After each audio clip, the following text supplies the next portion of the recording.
તો મિત્રો કેમ છો? મજામાં? આજે હું બનાવવાનું છું પાલક ખાંડવી. તો એના માટે પાલક લઈ લીધો છે મેં 100 ગ્રામ એટલો. લીલા મરચાં લેવાના છે, પછી લીલા ધાણા લેવાના છે અને ભરપૂર લસણ લેવાનું છે. લસણ, પાલક, મરચાં બધું જ પીસી નાખવાનું છે.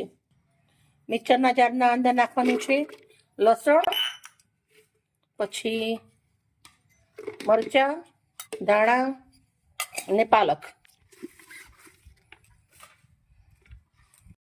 હવે આપણે અંદર એક મોટી વાટકી એટલું દહીં નાખવાનું છે ખાટું. આપણે પહેલા આની એક પેસ્ટ બનાવી દેશું. પાલક સરસ પીસી અને પેસ્ટ થઈ ગઈ છે. તો અંદર હવે આપણે ચણાનો લોટ નાખવાનો છે. આપણે જારના અંદર ચણાનો લોટ નાખું છું. હવે પાછું આપણે એકવાર મિક્સર ફેરવી લેવાનું છે. આપણે થોડું સાથે પાણી રેડી છીએ એટલે સરસ પીસી અને બેટર રેડી થઈ જાય આપણું. મિશ્રણને બધું જ મેં આવી રીતે તપેલીના અંદર રેડી દીધું છે. થોડું મીઠું નાખવાનું છે, પછી 1 ચમચી એટલું જીરું લેવાનું છે, એને થી મચડીને નાખી દેવાનું છે. 1 લીંબુ નીચવાનું છે, પેલા અડધું નીચવ્યું.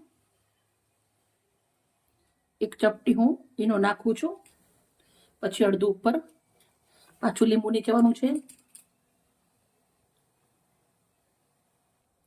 2 ચમચી તેલ નાખું છું, સિંગ તેલ લીધું છે. હવે આપણે બેટરને મિક્સ કરી દેવાનું છે. મેં 1 ચમચી મીઠું લીધું છે, 1 ચમચી જીરું લીધું છે, અડધી ચમચીથી ઓછું મેં ઈનો લીધો છે. બેટરના જાડું અને પાતળું આપણે આવું રાખવાનું છે. ઢોકળિયાની પ્લેટ લેવાની છે અને એના અંદર મેં થોડું તેલ લગાવી દીધું છે. એક થાળી ભરી લીધી છે, બીજી આપણે ભરી લેશું. ચપટી લાલ મરચું બંનેના અંદર નાખી દઉં છું થોડું થોડું. ઢોકળિયા અંદર મેં ગરમ પાણી મૂકી દીધું છે, પાણી ગરમ થઈ ગયું છે. હવે આપણે પ્લેટ મૂકું છું. 3 પાયાવાળી પહેલા મૂકવાની છે, પછી આપણે મૂકી દેવાની છે 2 પાયાવાળી. ઢક્કણ લગાવી દેશું, 10 મિનિટ થવા દેશું. હવે આપણે ચેક કરી લેશું. બહુ સરસ રેડી થઈ ગયા છે. 2 મિનિટ આપણે આને ઠંડુ પડવા દેવાનું છે. હવે આપણે આને કટ કરી લેવાનું છે.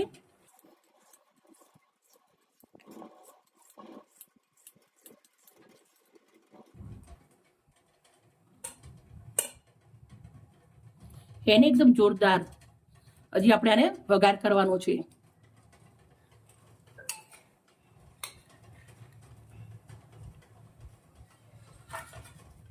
આવી રીતના પ્લેટના અંદર બધા લઈ લેવાના છે આપણે.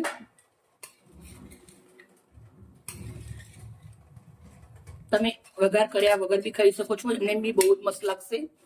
પણ આપણે વઘાર કરીએ તો વધારે સારું લાગે.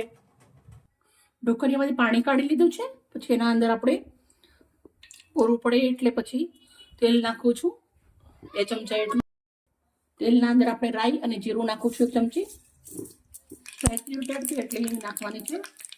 હવે આપણે આને ભરપૂર મીઠી લીમડીના છે. હવે આપણા થાળી નાખી દઈશું. હવે આપણે આને મિક્સ કરી દઈશું.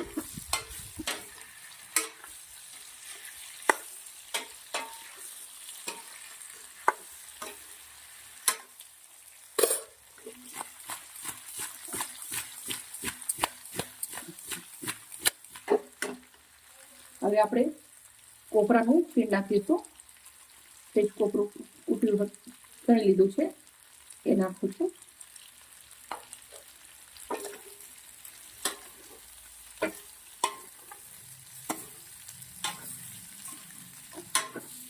ગેસ બંધ કરી દઉં, સર્વ કરશું. હવે આપણે એક પ્લેટ લીધી છે, પ્લેટના અંદર હું સર્વ કરું છું.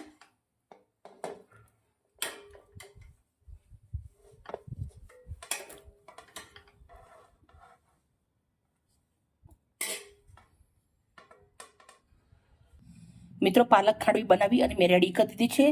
મારી વિડીયો સારી લાગી હોય તો પ્લીઝ એક લાઇક કરજો, દોસ્તોને શેર કરજો. એકદમ હેલ્ધી છે, ટેસ્ટી છે અને ઓછા તેલના અંદર થઈ અને નાસ્તો રેડી થઈ જાય છે. બાય મિત્રો, કાલે આવી નવી રેસીપી સાથે.